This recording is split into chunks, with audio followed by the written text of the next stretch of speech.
Now they've got the mic on my right lapel, so when I'm talking this way, I don't actually burn out. But I'm going to talk to you first, so I'm going to do this awkward moment here.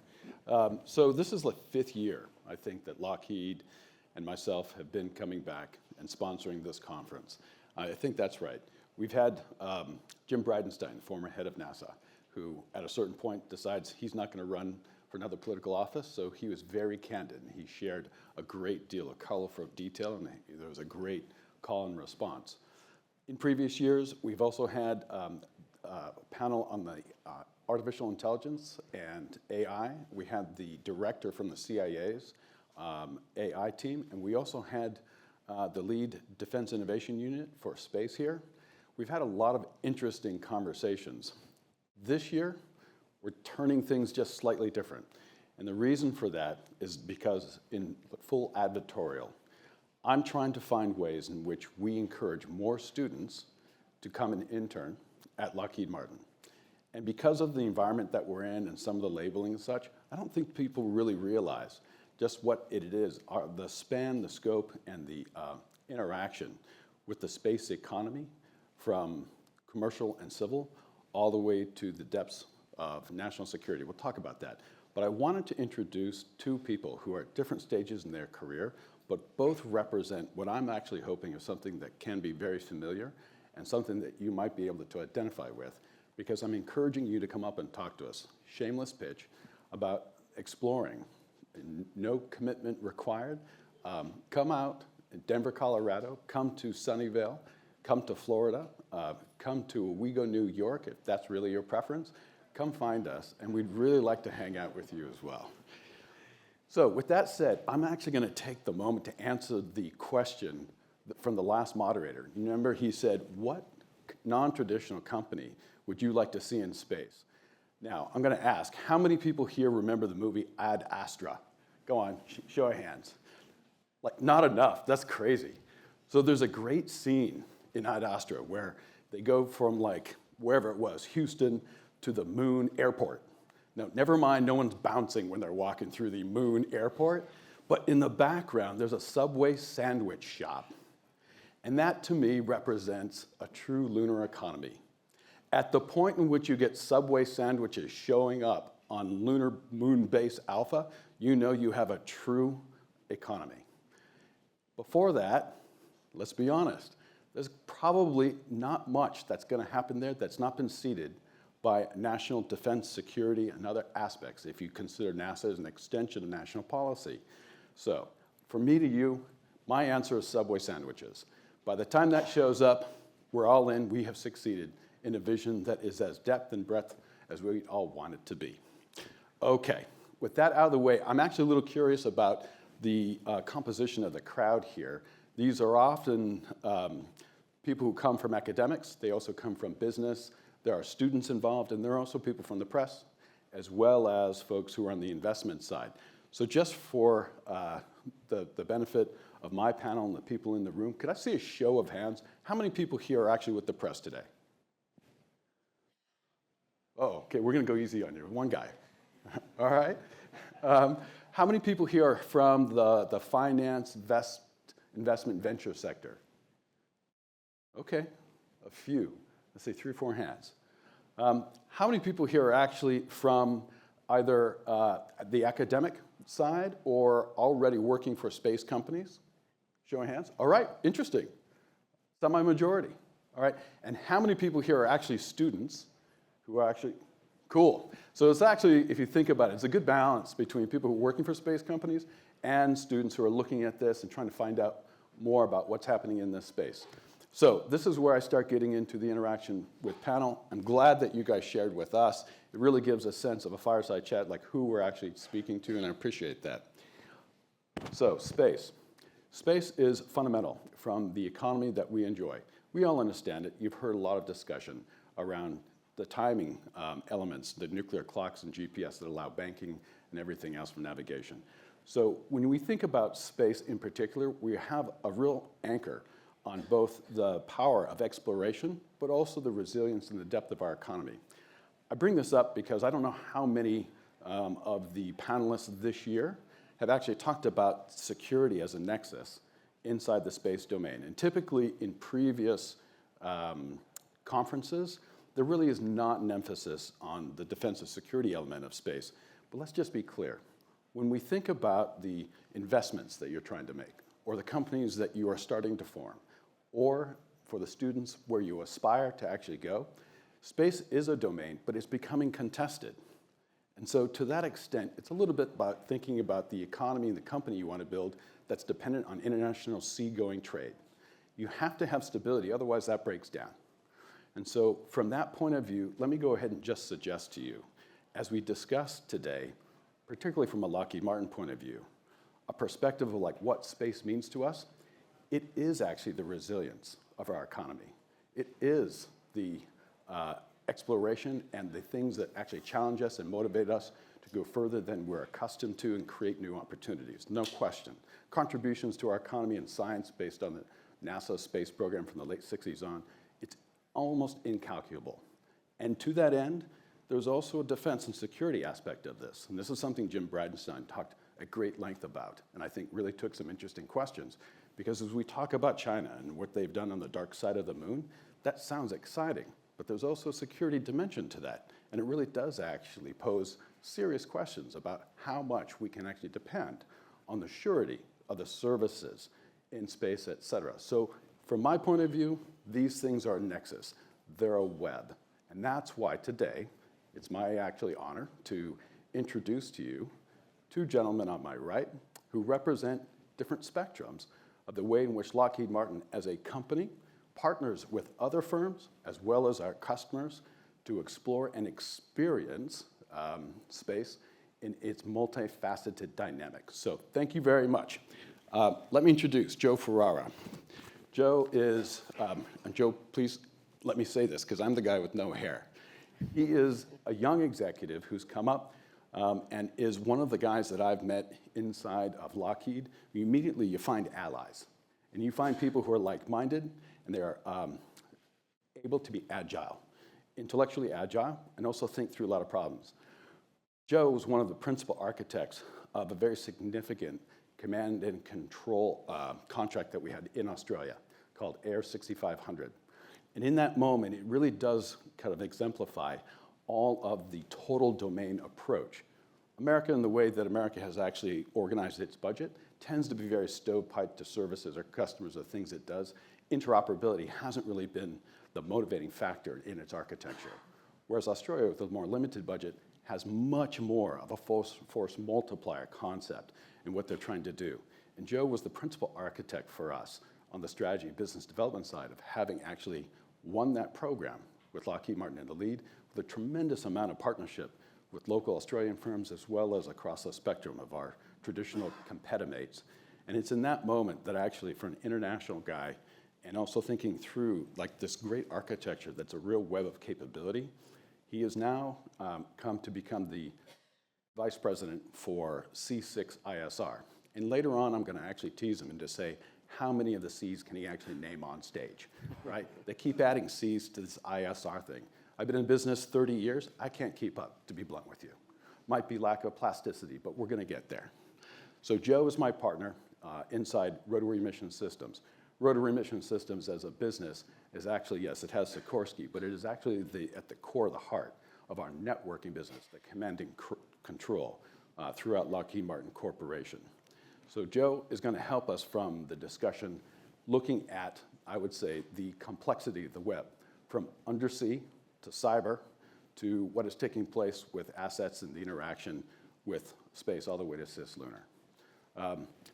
Another gentleman to his right is Adam Marcinkowski.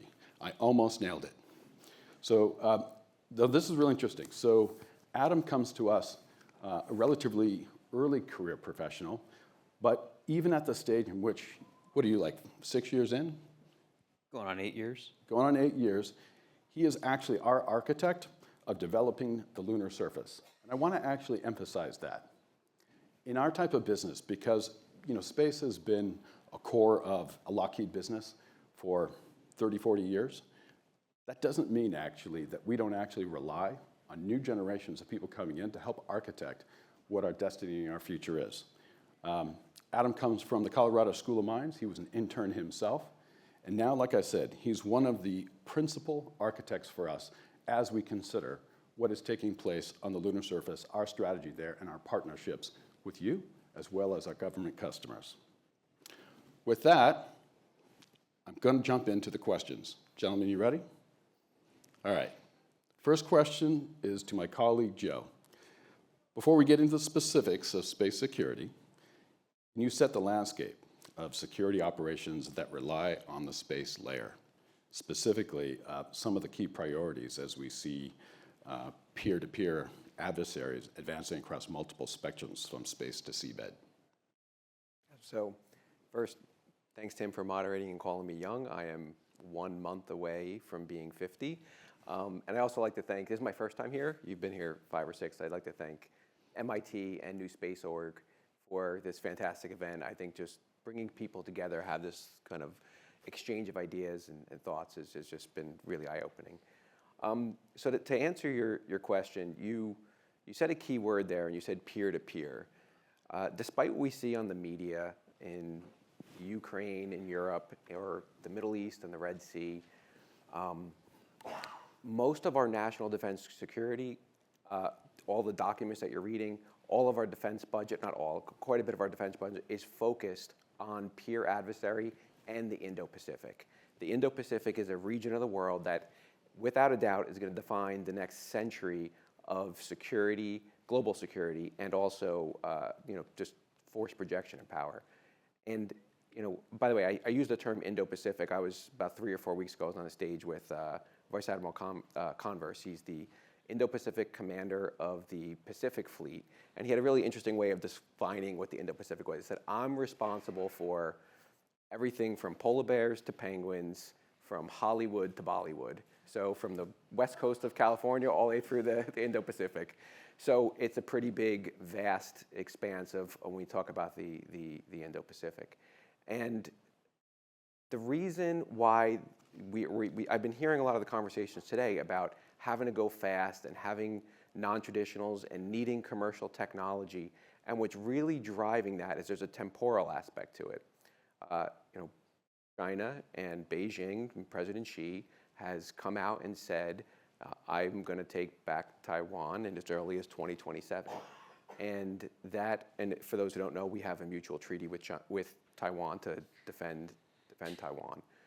So when you think about that, and you think about the need to make sure that we have those open sea lanes of communication, 50% of global trade goes through the waters of the Indo-Pacific. The goal here today, and what we're kind of talking about, is how do we maintain that security? How do we maintain those open sea lines and not get into a conflict? And the answer to that, I'm not a policymaker, I'm not a diplomat, but from a defense perspective, it is credible deterrence. And how do we get credible deterrence? Well, there's some headwinds. If you look at in the Indo-Pacific, you look at China, they do have a quantity advantage. The areas where the areas that we're talking about here are air, sea, land, space, and cyberspace. They have more ships. It's an away game. They have more aircraft.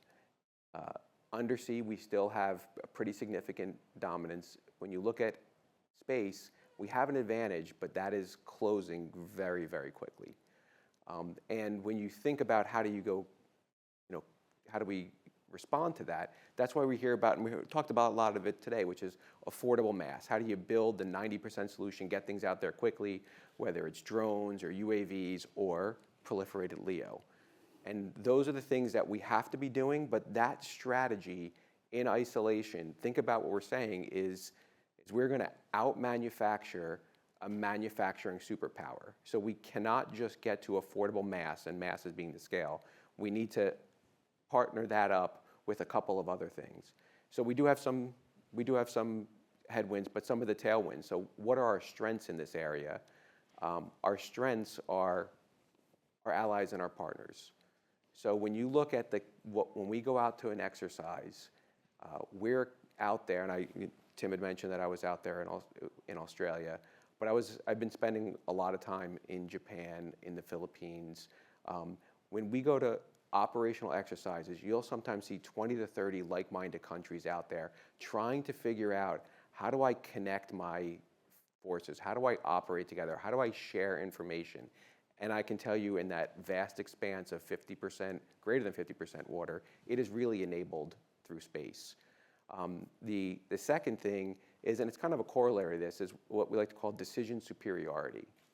So China in general, they have a very hierarchical structure for decision making.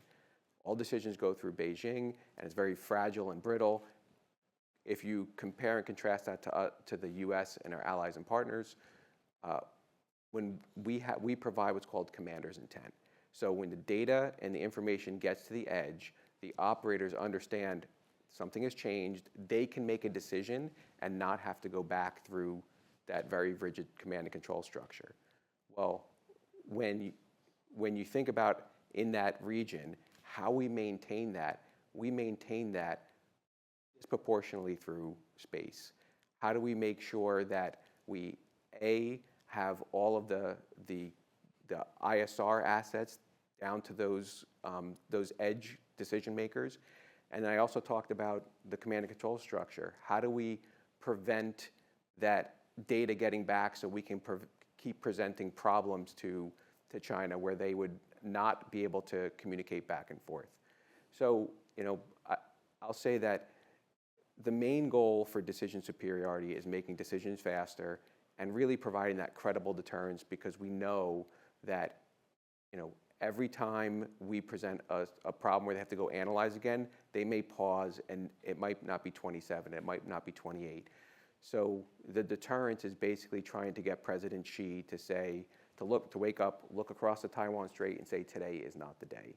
I know it sounds pretty hyperbolic, but I can tell you, in my 25 plus years in industry, the sense of urgency is palpable. And I think that's why we're seeing a lot of the things that we talked about today are driven by that sense of urgency. That's why speed, that's why affordability is so important. So I just wanted to give you a little bit of the why and what we're seeing, from our side around a lot of discussions we've seen today. Yeah, so that's an important point. And you mentioned, the details of quantity is not just about deterrence, perhaps other things in space you have in mind. But I will say, if there's any question about what the point that Joe was making, if you look at the training that went into the Ukraine from 2014 on, our NATO partners and ourselves, particularly our special forces, did a lot of work with the Ukrainians to break a centralized command and control structure. And what that actually gave was a great deal of autonomy and I'd say prerogative and agency to the small unit. And that was able to manage a much, much larger and much better equipped foe, because they had agility and they didn't have a breakdown in the command and control of the interaction. So I think that this is also probably emblematic of a different sort of national policy and culture. But are there any other aspects that space outside deterrence in quantity that you would emphasize? Well, first of all, from a space perspective, say quantity. You look at proliferated LEO, that is a quantity advantage, and that's important, right? When you have proliferated LEO, we know that there's vulnerabilities there, but the quantity of targeting multiple assets is difficult. But the vulnerabilities there, things like, we saw what happened in Viasat, and you brought up the Ukraine, right? There are cyber vulnerabilities. Cyber hardening assets is expensive. It's hard. It is something that you have to build in upfront. So there's a piece of it that, from a defense perspective, that won't always go on the affordable mass side of the equation. And at the extreme end, if you start thinking about things like a high altitude nuclear detonation or an electromagnetic pulse that would take out proliferated LEO. That's why we're seeing the Space Force and they're invest in multiple orbital regimes, right? You see LEO, you see MEO, you see GEO, and the reason for that is resiliency. It is that deterrence, realizing that no matter what happens, they're still going to have that deterrent effect So I would say from a space perspective, I think the resiliency of space is probably the most important part, as well as there's a quantity advantage. And I'll just mention, I think the Chinese have been great students of how we actually transact militarily. And so in the late 90s, Kosovo, there was an incident where the Chinese embassy actually caught a bomb by one of our runs. And in that moment, the Chinese really were trying to figure out exactly what had happened, because it turned out that there was most likely a Chinese intelligence cell that was in that embassy, and they were helping. If you remember, there was an F-117 first stealth generation that had gone down in Yugoslavia. And there's speculation that the Chinese actually helped, in that case, the Serbs figure out how to bracket that. And so with all that going on, the Chinese were very curious how it is that we knew a certain thing was happening at a certain moment inside their embassy. And they determined very quickly that the signals intelligence, I think, from a space perspective, was critical to our order of battle. I mean, we're talking about precision guided, talking about GPS and all the rest. In America, I don't know if you all remember, but in April of 2001, one of our P-3 Orions was actually forced down in Hainan Island. It was doing its sort of patrols in the South Pacific, South China Sea. Anyway, it went down as a forced landing after a collision with a Chinese fighter. And our Navy personnel were held as guests of the Chinese state for about 2 weeks. And they went through that aircraft because they didn't get all of the burn bags and the procedure to get all the equipment out the door. Didn't work. And it set us back probably 20 years, or accelerated them in terms of their signals intelligence. And it was at that moment in April with a brand new President George Bush Jr. that it looked like our peer competition with China was going to really go ramp up. Now, of course, what we know what happened in September. And that changes the course of our history. And we spent 20 years on a ground war focus in the Middle East. But the Chinese didn't forget about how important it was for American order of battle. And at that point, they also understood almost certainly that this was the pure competition. They spent the last 20 years improving, investing in, and proliferating their own space architecture, largely on the basis of things they'd heard us talk about in open press. So we've talked a lot about how our interests align and the things that we think about in terms of security. Adam, I think Lockheed Martin, by most students, are going to be assumed to be purely a defense company. And yet that ignores the fact that in every Mars mission, Lockheed has been at the center of that. Every Mars lander, Lockheed has been at the center of that. That's right. I'd very much like to hear from your perspective, and I'm asking you to help sell a vision of Lockheed Martin that is beyond what is the obvious brand of our defense company, but also tell us about the science and the exploration side of what you do, particularly as an architect of our lunar strategy. Absolutely, I'd love to. And first, let me say, Tim, you've been coming here for years. Feel like in very good hands here. But as a new guy to this conference and MIT, this is great. Thank you to the organizers for putting this on, doing such a great job, and for inviting us here to talk. So commercial civil space. First of all, who are we, right? We've got rotary mission systems with Tim and Joe here. That's one business area. Then we've got space broadly. And then there's all the military space, stuff we can't talk about, right? And then there's the commercial civil space. So this is the exciting NASA missions, deep space, lunar. And so that's the world we work in, commercial civil. And when we do the things that we do, there's really three main reasons. I'm going to try to tie this into what we do on the global security side to and commercial civil, what we do on that side. And so those three reasons, first one would be inspiration. And I feel like this is, you as the audience, you really get this more than anyone. We've been watching all day, really inspiring, mainly civil and commercial missions. It's awesome. Dr. Fox, the very first speaker today, the keynote, she laid out all these amazing science missions, really inspiring. And it's missions like that, going to the asteroid Bennu and grabbing a sample and bringing it back here to Earth, or going over the poles of Saturn and seeing those really interesting, beautiful vortices that we hadn't seen before. Or like Tim mentions, going to Mars. Yeah, we've been on Mars for decades. So it's really awesome to see just how inspiring those missions are that reach out, and that's something that no matter what's going on in the world, you can show your dad or your niece or your neighbor and say, wow, isn't that cool? Look at space. And that inspiration inspires our workforce, society, the whole world, and that helps us attract top talent, the world's best, the nation's best. And that brings me to my second point. The second reason we do commercial civil missions, and that you could call it soft power. So let's say we get the best and brightest from the country. I see there's a lot of you here from MIT especially. So you start working at Lockheed Martin. What do? We throw you at NASA's hardest problems. Mention a bunch of them. And when we execute those missions successfully, we do more than just accomplish the objectives. We demonstrate national preeminence. We demonstrate that hard things can be done. We're building international partnerships and prestige and respect when we do that. And those partnerships grow into alliances, they grow into friendships, and they make all of the work that the global security folks and our government customers, all of that work, they make it so much easier to do, having that soft power.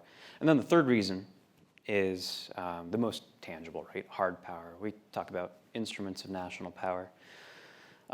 There's a bunch we could go into here. So we've been talking about dual use today, right? Companies looking at, well, I really want to go after commercial, but there's all these military customers that would love to have my technology. There's a huge Venn diagram overlap between the technologies that are useful for these really cutting edge civil space missions and what the military customer needs.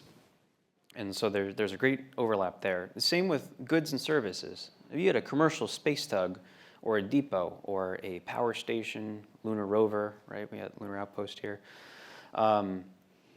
Those elements can service military assets, refuel, restock, replenish, power up. But they can also just as well service the commercial and the civil assets. And so that sort of agnosticism, that helps everyone. And often, it's a cheaper way to do it, having this commercially procured asset. And when you look at, if you have a bespoke, tailored for the military, this one specific mission, and let's say it's a depot, the whole job is to go to the moon, tank up one military satellite, and that's it, that's done. Well, a different model, if you had a commercial depot that's servicing all sorts of different customers internationally, anyone who drives up to the gas station can refuel. Well, in the 99% of the time that you're not having a shooting war, I mean, that's generating income, it's generating revenue, growth, development, and that economic benefit, that lifts all boats.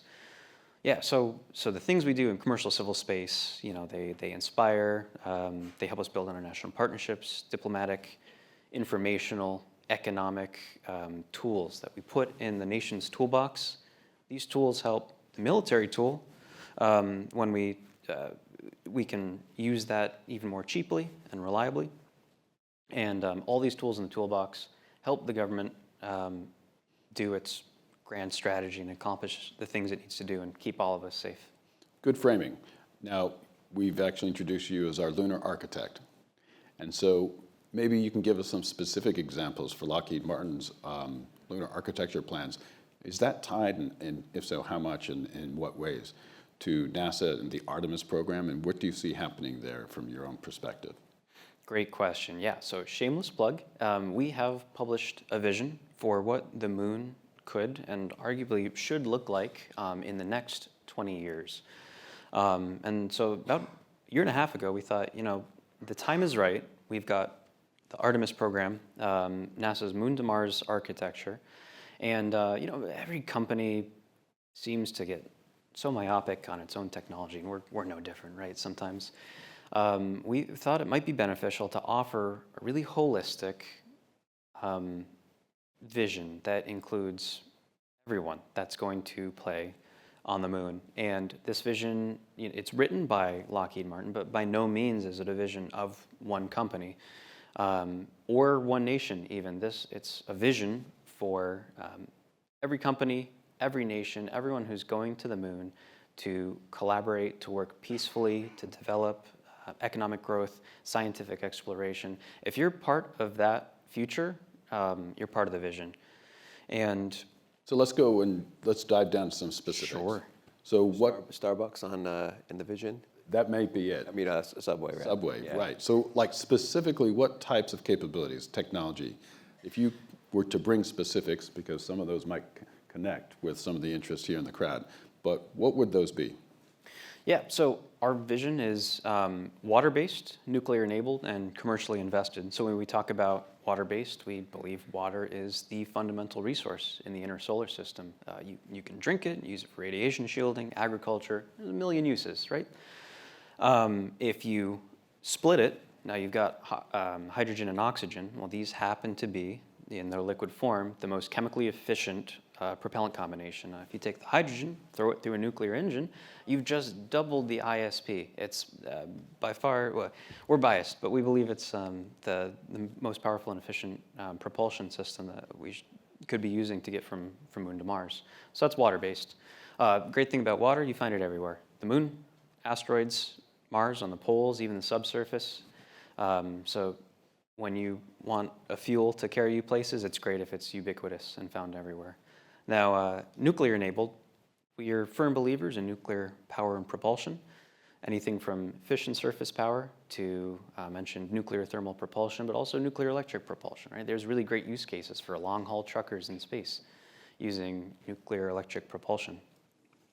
And we can go into the details maybe in the Q&A of, we're fans of HALEU. You avoid some proliferation concerns while still getting great energy per mass. So that's the nuclear angle. And then commercially enabled, commercially invested.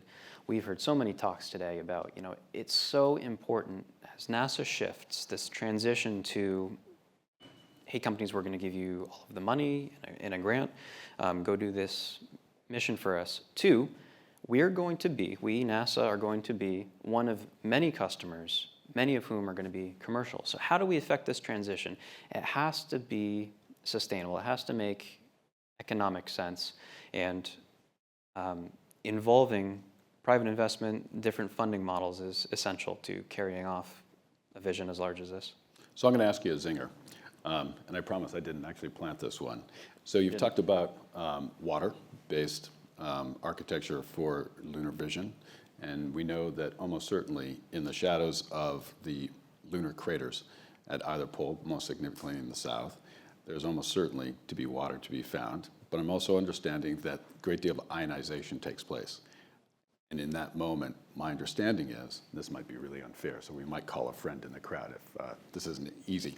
So in that moment, I understand that in those craters, with that water, you also, because of the nature, lack of atmosphere, and the solar wind, you get tremendous ionization of the area just around that, which means anything that is working in that area might actually set off a very significant, call it space lightning moment, or something that is catastrophic.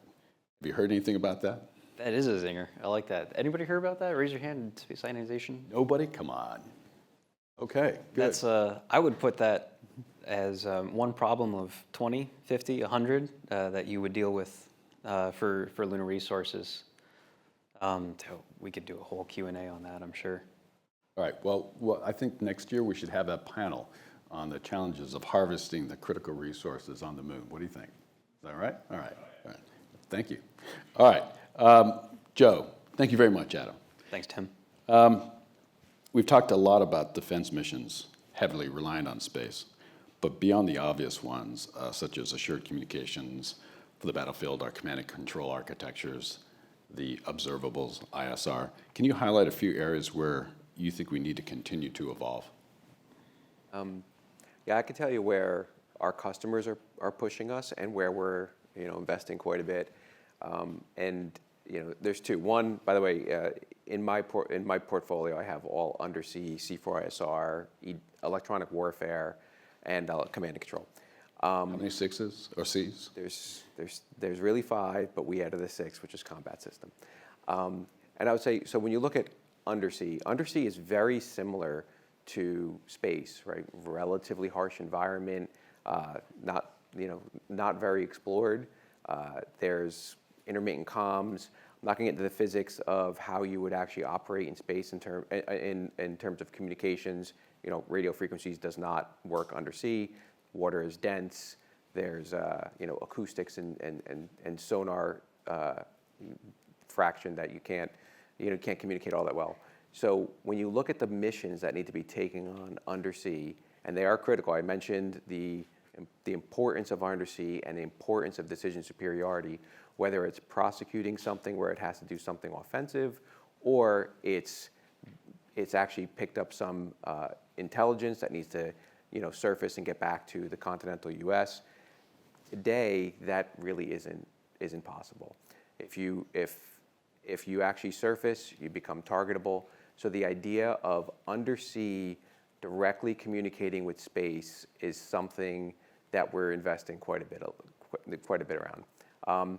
You can get to periscope depth and put up some sort of antennas, but again, what we're really looking at is how can we stay stealthily, communicate at comms, at speed, at depth, and that is a really hard challenge. And if we can do that and then have a sensor grid where we can communicate with space and get that data down in a stealthy, secure way, that would be something that would be tremendous. The other thing, and I'll be real brief here, is in the other part of our business is in missile defense. When you look at the challenge we have with missile defense, I'll take a ballistic missile threat, for example. That is hitting a bullet with a bullet typically in outer space, but you can draw it within our atmosphere. From an engineering perspective, when you think about developing the bullet that has to hit the bullet, that is a much more challenging problem.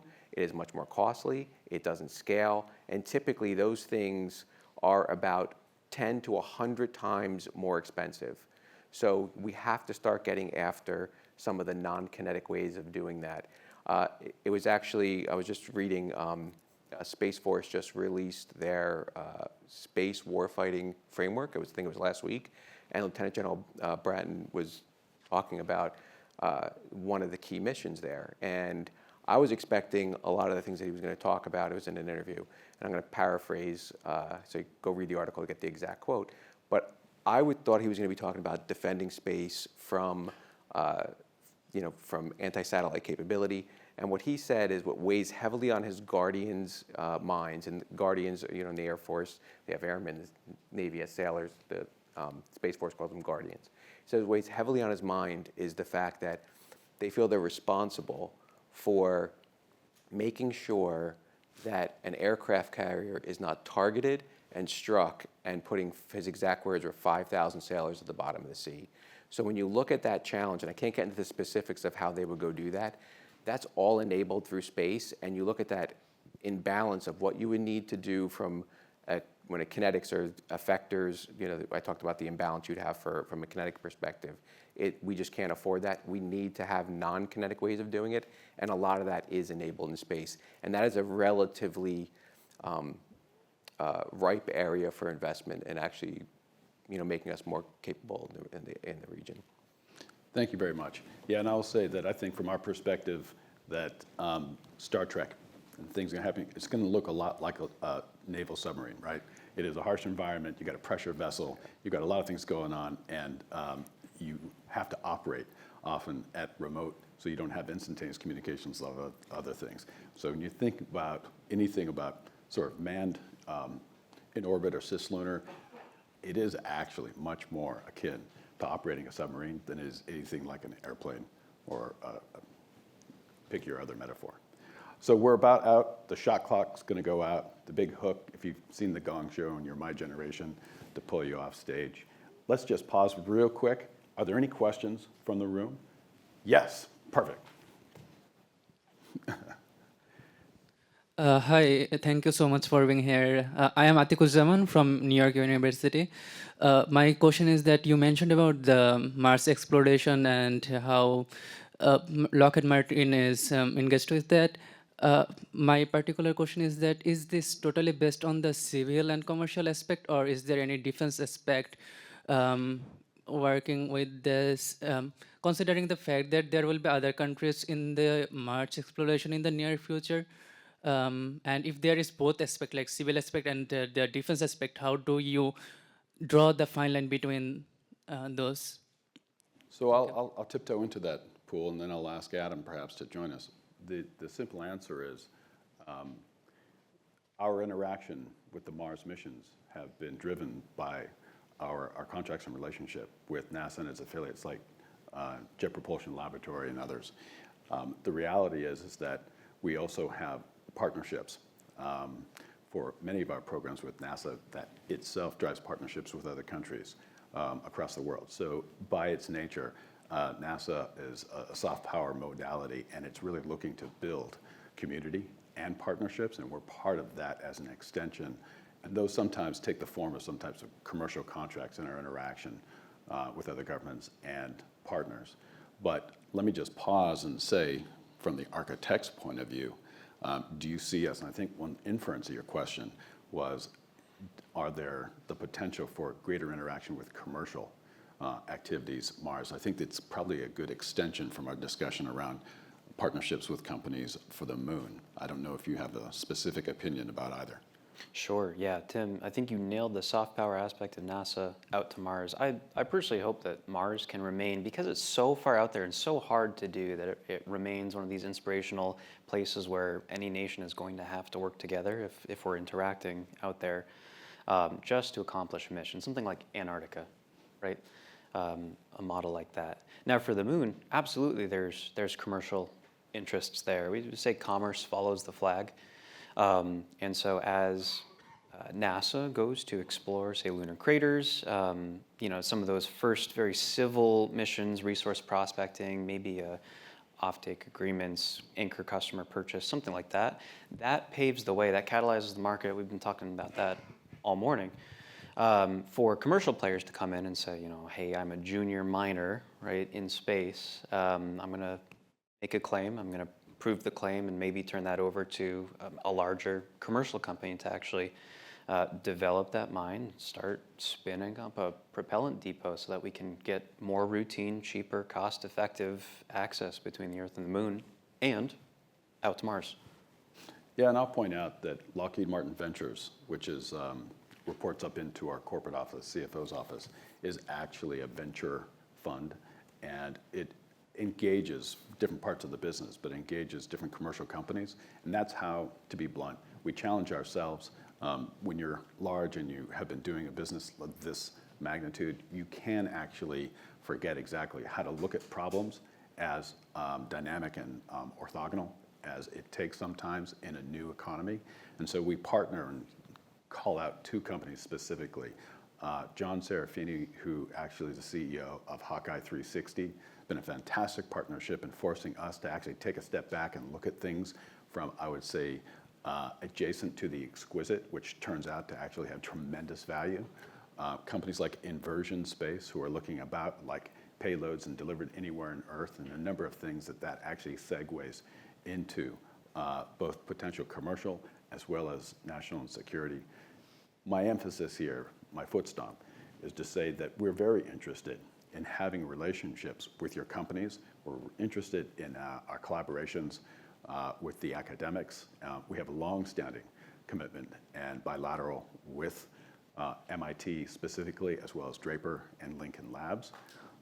And finally, the investor class and all the rest, one of the things that my role, so I was for 6 years leading strategy at Space, and we've just done $1 billion in mergers and acquisitions, most recently, and known perhaps to this room, is Terran Orbital.